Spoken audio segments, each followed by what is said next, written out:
let's take a look at the next question. How do people rate the performance of Congress as the opposition party?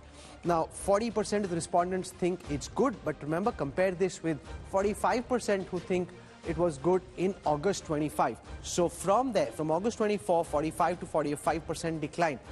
Similarly, those who think the performance has been average is now 21%, and poor has jumped up from 28 to 34, 6% increase in those who think the performance of the Congress party has been poor. The big number there, Rajdeep, is that you've jumped from 28 to 34 in those who think you are poor, and come down from 45 to 45% in just a matter of a few months from August to now. This is alarming. I mean, the fact that the Congress will say it and say, biased log hain, aise bol rahe. Instead of being alarmed by this dramatic decline, they just try and find some way of shooting the messenger. Look, they've had 6 bad months from our last Mood of the Nation to today. If you lead into Mood of the, just after Mood of the... 6 bad months, or from 2014 till now they've been having bad months? See, Rahul, I think we have to be fair.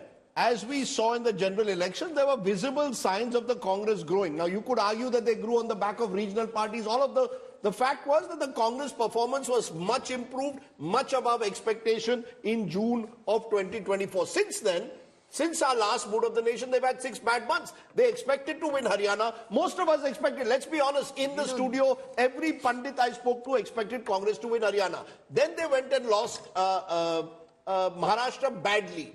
And then they've lost Delhi.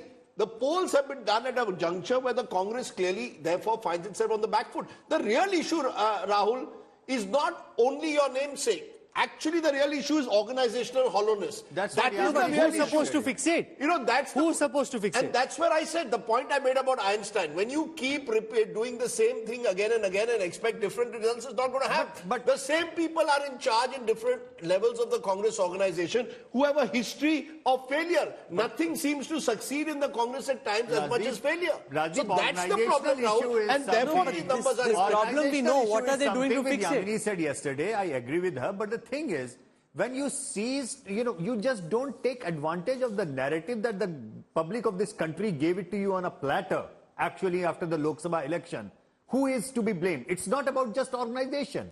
It's an equal fight. On one hand, you have to keep an organization. On the other hand, you mentioned it right. There is no Harkishan Singh Surjit. There is no Ahmed Patel now who can sense that, okay, this is the narrative, this is where you have to be. And I actually disagree with Ashutosh on one thing. Aam Aadmi Party asked for 10 to 15 seats, but they were ready. I mean, my sources will tell me they were ready for just 5. That's right. Congress was not even willing to give 5. And that too, the problem was they were giving the 5 seats, which was 100% dead sure of No, but losing. Ashutosh, I find your argument... go ahead. One point that I just want to bring in, just to, keep the balance, not that you're tilting completely the other side, but let's look at the last 2 or 3 years in terms of Rahul Gandhi's progress. Once dismissed, he comes back, does his Bharat Jodo Yatra, seen as a serious politician, actually whips up interest, does build some cadres as he goes across that place. He does the walk. So it is not for lack of trying in the last 2 years that he has built the Congress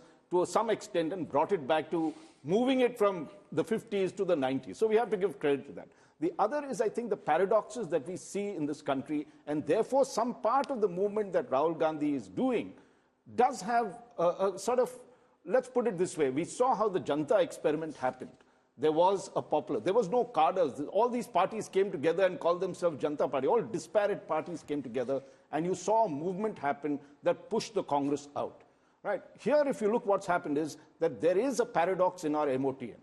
The fact is that when you look at our economic scores that happened, which we discussed, right, on all those parameters, the government is not looking good.